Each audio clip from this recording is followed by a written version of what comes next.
ஜெகநாதர் கோயிலின் பொக்கிஷ அறை சார்ந்த நிகழ்வுகளை பார்த்து ஒட்டுமொத்த ஒடிசா மக்களும் கோபத்தில் இருக்கின்றனர். அந்த அறையின் சாவி தமிழ்நாட்டிற்கு சென்று விட்டதாக கூறுகின்றனர். இதை தமிழ்நாட்டுக்கு அனுப்பியவர்கள் யார்? கொண்டு போனவர்கள் யார்? இச்செயலை செய்தவர்களை நீங்கள் மன்னிப்பீர்களா? ஒடிசாவில் பிரதமர் நரேந்திர மோடி பேசிய இந்த பேச்சு 2011 திருவனந்தபுரம் பத்மநாபசாமி கோயிலில் பாதாள அறை உருவாக்கியதை விட அதிகப்படியான எதிர்பார்ப்பை ஒடிசாவின் ஜெகநாதர் கோயில் மீது ஏற்படுத்தி இருக்கிறது. இன்று நாடு முழுவதும் பேசுபொருளாக மாறியிருக்கும் ஜெகநாதர் கோயிலின் வரலாறு, அதன் கருவூலத்தில் மறைந்திருக்கும் பொக்கிஷங்களும் என்ன என்று தெரியுமா? ஒடிசா மாநிலத்தின் தலைநகர் புவனேஸ்வரில் இருந்து 60 கிலோமீட்டர் தூரத்தில் இருக்கிறது பூரி ஜெகநாதர் கோயில். புராணங்களின்படி வேடன் எய்த அம்பாள் மாண்டு போய் மரக்கட்டையாக மாறிய கிருஷ்ணரின் உடல் பூரி கடலில் மிதந்து வர மன்னன் இந்திர துய்மன் பெருமாளின் ஆணைப்படி அதில் சிலை செய்து ஜெகநாதருக்கு கோயில் கட்டியதாக நம்பிக்கை. மன்னர் இந்திர துய்மனின் மரணத்துக்கு பிறகு பல மன்னர்கள் இங்கு ஆட்சி செய்துள்ளனர். இப்போது இருக்கும் கோயில்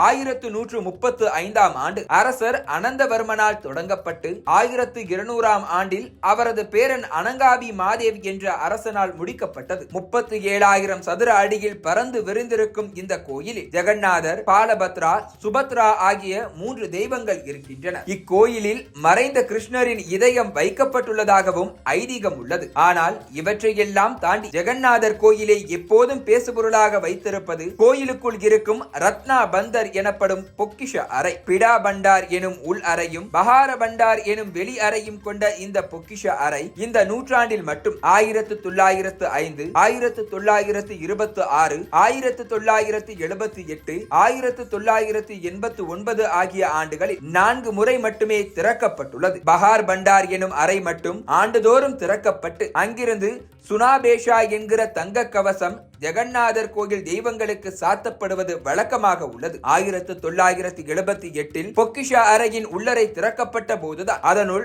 150 கிலோ தங்க நகைகளும் 258 கிலோ வெள்ளி பாத்திரங்களும் இருப்பதாக கணக்கெடுக்கப்பட்டது. 2018 காலகட்டத்தில் உச்ச நீதிமன்றத்தில் தொடரப்பட்ட ஒரு வழக்கின் காரணமாக இந்த உள் அறையை மீண்டும் திறக்க முயன்ற போது சாவி தொலைந்து போன விஷயம் அம்பலமானது. இது தொடர்பாக மாநில அரசு விசாரணை நடத்தி 300 பக்கங்கள் கொண்ட அறிக்கை சமர்ப்பித்திருந்தாலும் அது இன்னும் மக்கள் பார்வைக்கு வெளியாகவில்லை. 46 ஆண்டுகளாக இந்த பொக்கிஷ அறை எப்போது திறக்கப்படும் என காத்து கிடக்கின்றனர் ஒடிசா மக்கள். இந்நிலையில் தான் இதனை அரசியலாக மாற்றி இருக்கிறார் பிரதமர் மோடி. ஜெகநாதர் ஆலயத்தின் ரத்னாபந்தர் சாவி தமிழ்நாட்டுக்கு அனுப்பப்பட்டு விட்டதாக மக்கள் பேசிக் கொள்கிறார்கள் என அவர் பேசியது தமிழக அரசியல் களத்தில் ஒரு புயலையை கிளப்பி இருக்கிறது. ஒடிசா முதலமைச்சர் நவீன் பட்நாயக்கு வலதுகரமாக இருக்கும் தமிழர் VK பாண்டியனை குறிவைத்து மோடி பேசியிருந்தாலும் தமிழர்களை திருடர்கள் என்று மோடி அவமதித்து விட்டதாக காங்கிரஸ், திமுக என எதிர்க்கட்சிகள் அனைத்தும் வரிசை கட்டி கண்டனம் தெரிவித்து வருகின்றன. இதனால் ஜெகநாதரின் அருளுக்காக பெயர் போன ஆலயம் இன்று